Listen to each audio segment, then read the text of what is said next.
naho numva umengo ari akabeho nagomba kuraba ko ako kabeho tugatsinda mvuze ngo genda oye nagomba kumva abantu bavuga bati genda oye tubone ko ari gisagara ciza abantu bahari banezerewe genda oye genda oye mwumvise ingene babibwiye kandi twebwe turabigenga tuvuze ngo abigenga muriho muca mvuga ngo turiho abigenga muriho abigenga muriho haguruka dukayangane mwikomera amashi muri abantu beza cyane. Ndashaka kubashimira kuri kano karyo muduhaye gushobora kuganira namwe. Ndazi yuko uyu munsi ni umunsi mukuru, umunsi mukuru twibuka iyirizwa mu ijuru rya Yezu Kristu umukiza wacu.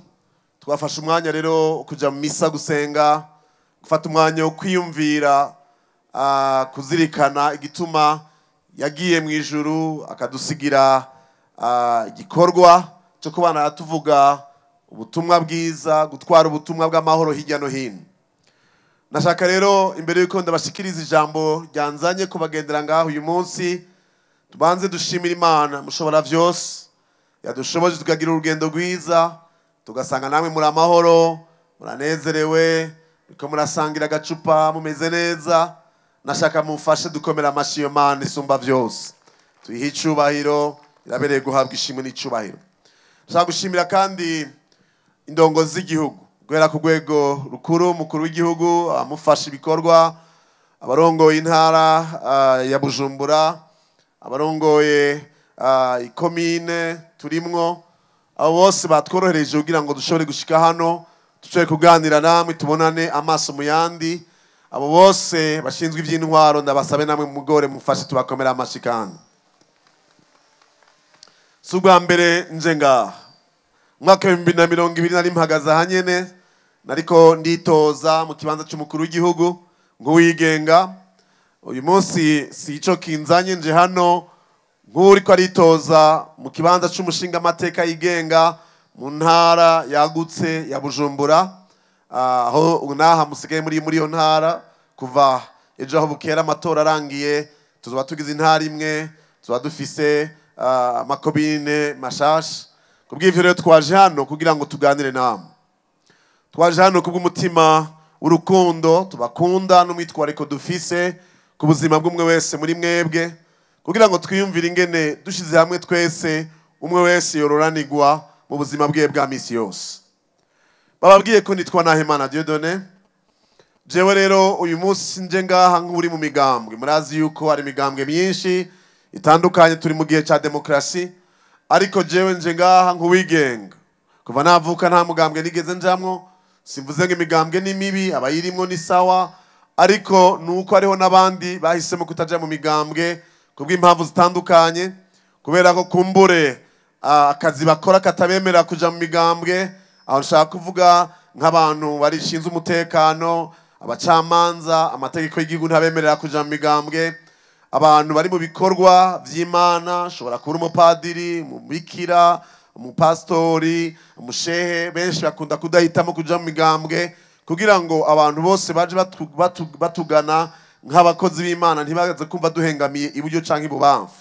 Ariko turi ngaha uyu munsi nk'abantu bose bafise uburenganzira, nka bene gihugu bafise uburenganzira gushobora gutora canke kwitoza mu bijanye n'iby'ubuzima bw'igihugu. Ico gituma rero natwaye ibisabwa muri seni kugira ngo nsabe uburenganzira bwo gushobora kwitoza, ngo serukire abigenga batari mu migambwe kugira ngo nabashobore guserukirwa mu nzego z'igihugu cane cane mu n'amashinga amateka hamwe no mu zindi nzego nk'inama mpanuzwajambo ya komine.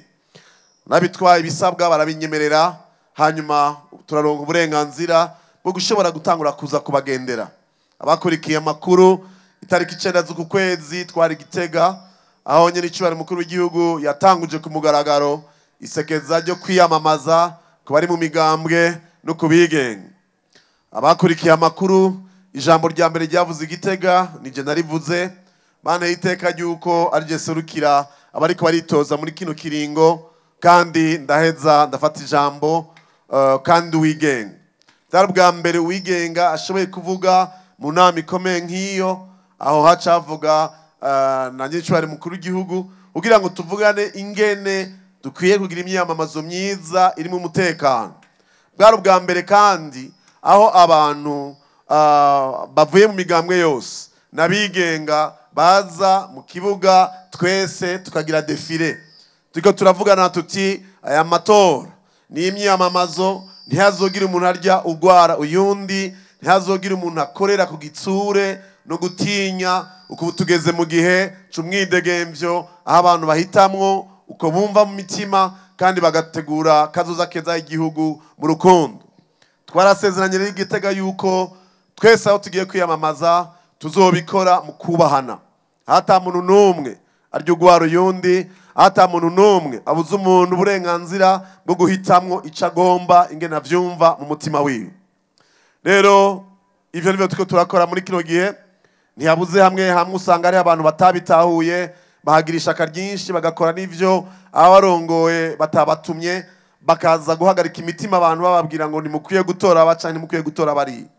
Ariko uwo sico gihe tugezemwo mu Burundi, turi mu gihe cy'uko twese dushira hamwe tukiyumvira ingene umwe wese mu byashoboye aterera kubw'ineza y'igihugu, tukubaka igihugu ciza ata muntu numwe asigara inyuma adashoboye koranirwa no gutera imbere.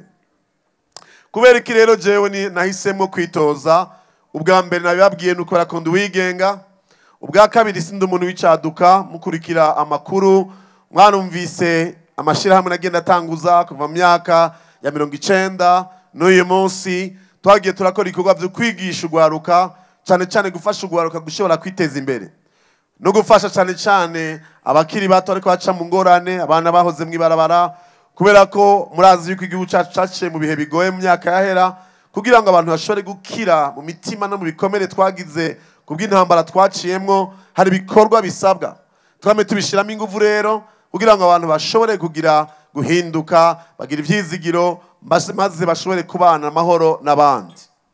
Ivyo rero byatumiye mpaguruka kugira ngo nawe utari mu migambwe, nawe wikumbure utiyumva mu bijanye n'ivy'imigambwe canke iriya, wumve ko nawe ufise uburenganzira bwo gushobora guserukirwa mu nzego z'igihugu. Ijambo nyamukuru rero rinzanye no kugira ngo ndababwire ibintu nimwantora nzoshimikirako. Mu vyo namye mvuga kuva kera bamaze igihe munkurikira canke mukurikira mu byo nigisha mu biganiro nkora mu radio canke iyo bantumiye mu nyigisho nigisha abarongozi, kubera ko ikintu nkora nyamukuru nukwigisha iby'uburongozi, umuco w'uburongozi nkorera abandi. Ibyo nzoshimikira kore nimwanyizera mukantora kugira ngo ndabaserukire mu namashinga amateka n'ibi bikurikira. Ubwa mbere nuko dusubira kumenyesha abantu bose, guhera mu bari mu nzego z'igihugu, guhera ku bantu bose bari mu mico itandukanye y'igihugu, yuko dutahura ko ubuzima bwa kiremwa muntu nikatihabwa n'amazi aseseka ntibayore. Jewe kuva mvuka kuva nkiri muto nagiye numva uko imyaka igenda irisubiriza abarundi basubiranamwo bapfa ibintu bidafaditse bitumvikana neza, abantu bagapfa bazira ubwoko kuva mu myaka 60, myaka 70, myaka 80, myaka 90. Ejo bundi ukumva hariho umuntu yapfuye atazi gituma apfuye, azize gusa ico Imana yamugize kuba. Ivyo bintu nibaza yuko iyo ari yo myaka ya nyuma yo kubisezerera, kugira ngo abana bacu abuzukuru bacu ntibazosubire kumva umuntu apfa azira icari atigize kuba. Ikindi ugasanga abantu barasubiranyemwo bapfa ivyiyumviro badahujije. Mufashe umukurambere gukoma amashi kuri iryo jambo mpejeje kuvuga, abandi mushobora kuba mutavyumvise. We warazi ico bisigura ko baho tutabaho abantu bagipfa bahunga bazira gusa ico bari. Kubw'ivyo rero ico ni ikintu ca mbere tuzoshira imbere. Abandi ugasanga bariko barapfa bazira ivyiyumviro vyabo, ugasanga umuntu ukora ko adahuje iciyumviro n'uyundi arabizize. Twaninjiye muri demokrasi ku mwaka 1992, igihe igihugu cemera yuko haba imigambwe myinshi, habaho ivyiyumviro bitandukanye. Ikinezereza igishiraho demokrasi nuko abantu bashobora kubana mu mahoro, hari ibintu badahurije ko mu buryo bwo kwiyumvira, ariko ntibabipfe, ntibatume bankana canke ngo batume bisubiza inyuma igihugu, abantu bagashigikirana mu byumwe cyangwa ubundi. Rero nico gituma nkuko indongozi z'igihugu zibivuga, umuntu wese afise uburenganzira bwo gushobora kuja ahantu aho agagarara agashikiriza ivyiyumviro vyiwe, maze ivyiyumviro bikaza vyubaka igihugu. Rero kirazira yuko dusubira inyuma aho umuntu apfa azira ivyiyumviro, azira aho yagiye mu buryo bwiwe bwo gushikiriza ivyo yiyumvira n'ivyo yifuza. Hari ahantu twaciye ejo bundi twumva aho tuvuye abasigaye inyuma ngo hari abantu baje ko baraba ijisho ribi kubera ko babonye ko bafise udupapuro twacu canke bambaye imipira yacu. Ntibari batahuye amajambo yavuzwe n'indongozi z'igihugu. Imana ishimwe baradufashije, abari mu nzego, abo bantu bagiye gukankamira abantu bacu barahanwa n'amategeko. Kubera iki? Kubera ko twese turafise uburenganzira ugushobora gushikiriza ivyiyumviro kandi vyemewe n'amategeko nibiza kubikora. Rero ikintu ca mbere nuko umuntu akwiye kuba muri kino gihugu akava muri ino si kuko yishwe n'ugwiwe, imyaka yiwe yakwiye, yashaje, hanyuma agaheza agashika mu gihe avuga ko uzashitse mu zabukuru atazize ivyiyumviro, atazize icyo Imana yamugize kuba, atazize ahava, ahakomoka n'intara avamo. Icyo kintu mukidufashe twese dushire hamwe izo ngomezi kugira ngo abana n'abuzukuru bacu bazobisome mu bitabo. Ejo bundi reko nagendera igisagara kimwe cyo mu Bwongereza amajepfo aho bihanura ubibe n'Ubufaransa. Ndiko nagendera aho hantu usanga baracafye inkoho nini bacapa inkoho zitoditso barazibumba, babumba abantu b'abasirikare bahora ariko baragwana, hanyuma baraza baravuga ngo aha hantu habereye intambara haciye imyaka 500, yaciye imyaka 700 harabereye intambara.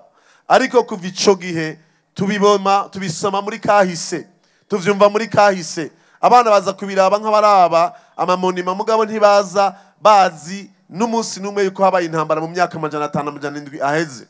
Iyo niyo ndoto y'umutima wanje, nuko abana bacu, abuzukuru bacu bazoba mu gihugu basoma mu ishure yuko mu myaka 60, 70, 80 abarundi bigeze kugwana bakicana, ariko bavyibagiye bitazosubira kuba. Muri Afrika si ibihugu byose byabaye mu bwicanyi.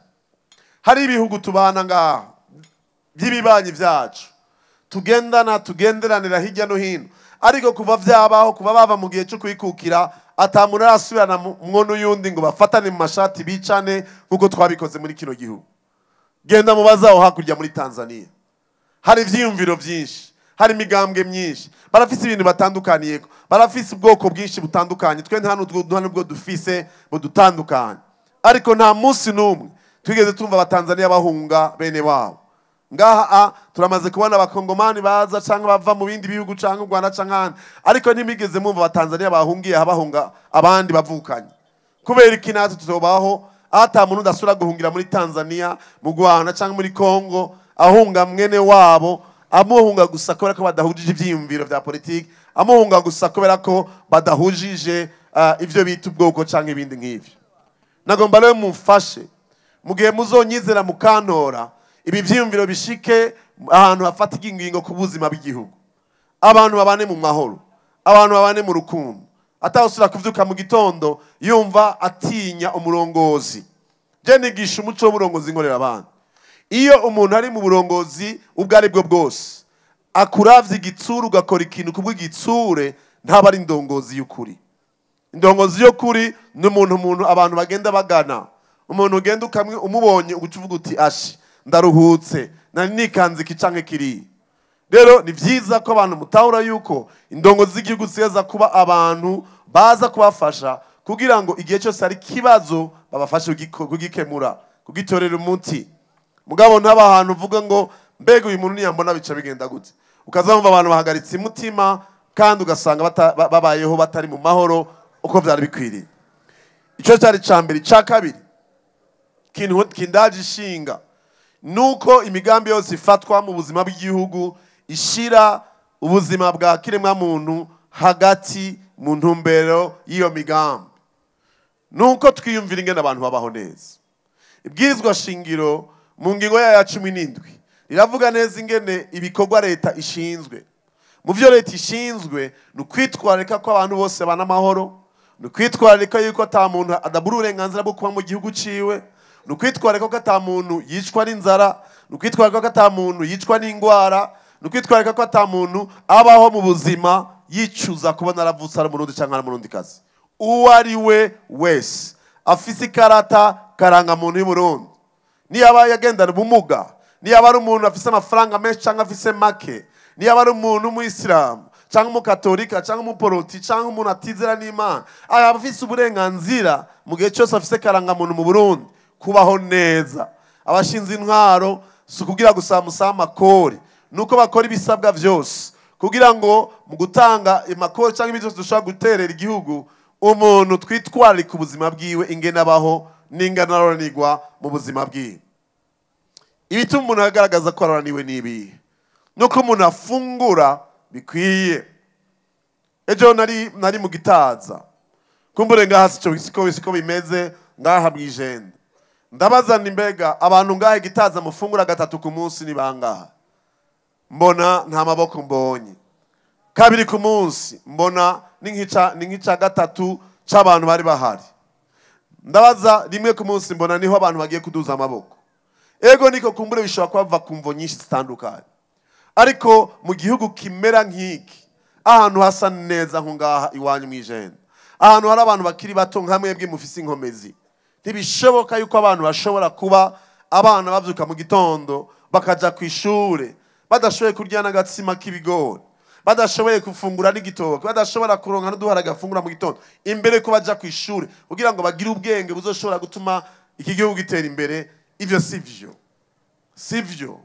kandi iryo sikosa ry'umukuru w'igihugu canke rya leta gusa, nikosa rya twebwe twese tutagize ico dukoze kugira ngo duterere ibyo dushoboye mu nkomezi zacu kugira ngo abantu babeho baroraniwe bafise ibisabwa, atana kimwe babuze, atana kimwe bakenye. Rero nimwantora icambere nkuko namwe ndabiharanira, uko namwe ndabivuga, uko mushaka kwa mwaravyumvise mu ijambo navuze Igitega ku munsi wo kugurura ibinyamamazo, ngomba yuko umuntu wese agira uburenganzira bwo kuronka ibisabwa, abantu bakabaho neza, mugafungura neza, mukaryama neza, abantu hamubaye mukabaho ushobora kuryama ugasinzira ukavyukeje mu gitondo ufise ingufu zo gushobora gukorera igihugu, gukorera umuryango wawe.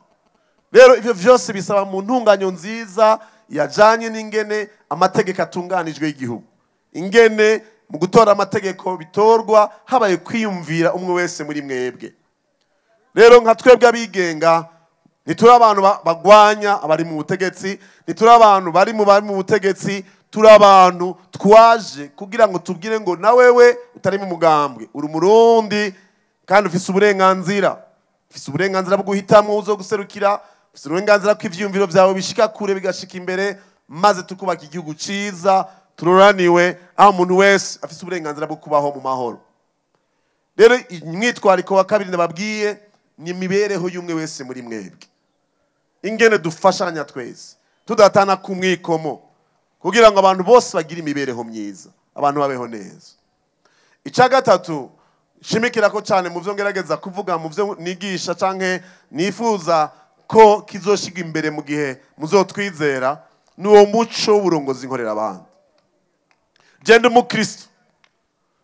nk'umukristo narumvise ico Yezu Kristo waje guhimbaza yaduze uyu munsi ko turibuka, yavuze ngo ukaba wifuza kuba mukuru ubu mukozi wa bose. Iyo umuntu ari mu kibanza cy'uburongozi aserukira abantu, ategereza kuba umuntu afise umwitwarariko wo gukorera bamwizeye. Naraciye mu bice bitandukanye by'intara muri iyi minsi, ndabaza ibibazo, reka ndakibaze hano hantu. Ni bande muri mwebwe mu mwaka wa 2020 mwagiye gutora, mugatora abashinga amateka? Turabe abatoye mu mwaka wa 2020 mwagiye gutora abashinga amateka. Ndababa mwenga ni mwagiye gutora, habaye iki? Ni mwagiye gutora abatoye abashinga amateka mu mwaka wa 2020? Murakoze cyane. Ikibazo cya kabiri ifise, abantu mwese mwadugije amaboko, hagati y'umwaka wa 2020 n'uyu munsi ni bande bashoboye kubona umushinga amateka batoye aza bakaganira akababaza ibibazo bafise n'ivyo bifuza ko bija mu bijanye n'amategeko y'igihugu? Muduze ukuboko ndaha. Abantu bavuga ati jewe umushinga amateka natoye itariki 20 mu mwaka wa 2020 naramubonye ndafise telefone yiwe yaraje kumpanuza yaraje kumbaza ico niyumvira ku bujanye n'ubuzima bw'igihugu naduze ukuboko kwiwe ndaho murabona sivuze ngo bakeze amakosa mu wese arafise ingana sanza bikora ariko jewe ndibaza ko haragahaze ibibazo bihari hari ibibazo bibaho bitavuye kubera ko kumbura abarongozi ari bo bantu babi mugabo biba vyashitse kubw'impamvu kanaka umushinga amateka umuntu ari mu nama mpanuzwa jambo ya komine ategereza kugaruka kuraba bamutoye akababwira ati igituma amatara yacitse mwijenda ari mwihangane hariho transfer yahiye tiko turabikurikirana inyuma y'ameza ngahe bizoba vyatoreye umuti nuko umuntu avyuka mu gitondo akavuga ati hari ikibazo c'igitoro ni mwihangane kumbura uburyo bw'amafaranga mva makungu yabaye make twagize ingorane kiniki bizotorega umuti mu gihe kanaka ni mwihangane akaza kegera abantu akababwira akabaremesha hanyuma akagenda gukurikirana bari mu bijanye n'inzego nshinga ntwaro z'igihugu akababwira ati ni munyarutse ikibazo kive mu nzira abantu mwijenda babeho neza ibintu byose bikoreke neza singomba kubarambira rero kubera ko turacafisa ahandi bari abantu baturindiriye tugiye kubandaniriza ariko nanje kubabwira ikintu banyejenda murambonye ndi ngahe imbere yanyu nitwa Nahimana Dieudonné papuro mufise ariko ama nimero ya telefone yanje ndabasavye ni wagenda mu kazu kitora itariki 5 z'ukwezi kwa gatandatu ku wa 4 w'indwiza ukinjira muri kajya kazu urabe rugero papuro barabikwereka mu kanya uhite mu wigenga Nahimana Dieudonné kugira ngo ndaguserukire niba nora ndakwemera ibintu bitatu icambere naremeye yuko jewe sinagiye kwitoza ko ariko niko narondera akazi mfite ibyo nkora mbayeho neza urabona nabo twazananye nukuri Imana arangiriye neza arangiriye ubuntu mugabo ngiye kugira ngo vyukuri shobore guserukira abo bose badafise ababaserukira nemeye ko umushahara cyangwa shiruka bute bazompa ninatogwa nzogahemba abakozi bazo bari mu biro vyanje biteguye kwakira amatelefone yanyu kugira mubabwire muti harakatubakiye mwijenda mudufashe gutorera umuti ikibazo mugishikana imbere canke ingingo yafashwe ntidufashije ni muvyiza ko mugira ico mubivuzeko kugira ngo mushikire kuko nico gihambaye ku muntu aserukira abandi ica kabiri nemenye niki ica kabiri nuko nimwandora mukanyizera nibi buri rimwe mu mwaka nzogaruka ngaha turondera ahantu haguse twicare tuganire mushikirize ivyiyumviro vyanyu hanyuma mpeze nanje ndabishikane imbere mu nama nshinga amateka canke mu ndongo z'igihugu shobora gushikira ngirwa ibakwe fise uburenganzira bwo gushobora guhura n'indongo z'igihugu igihe cyose bikenewe ubwa gatatu aribwo bwa nyuma nuko nimwanyizira mukantora neme yuko tuzoza tukiyumvira hamwe imigambi cyane cyane kugwaruka yo gufashanya kugira ngo gwaruka rushore gutera imbere musuye muri kahise k'ivyo nagenda akora vyatumiye n'icubare mukuru w'igihugu anyambika ikidari c'intwari muzokumva yuko hari habayeho ibikorwa nsanzwe nkora byo kwigisha ugwaruka tuweza dushira ingufu hamwe rero kugira ngo dushobore guteza imbere aho dusanzwe tubaye nashaka kubashimira rero mwakoze kuntega amatwi abari kure abari hafi ndabashimiye ivuye ku mutima ku mwanya mu mpaye twe tugira tubandanye mubandanye muroraniwe aho musanzwe mubaye ariko mu nkundire ndabasaba ikintu kimwe ndababaze nimwe mufise uburenganzira bukunyishura mutanyishuye ntacu muhejeje kunyumviriza ninde muri mwebwe avuga ati jewe ujya muntu hajeje kuvuga rijya jambo nzomuhijwi itariki 5 z'ukwezi kwa gatandatu uduze kuboko kwawe ndakuraba murakoze ndabashimiye cyane ko ntataye umwanya kuza mwijenda mwikomera amashi muri abantu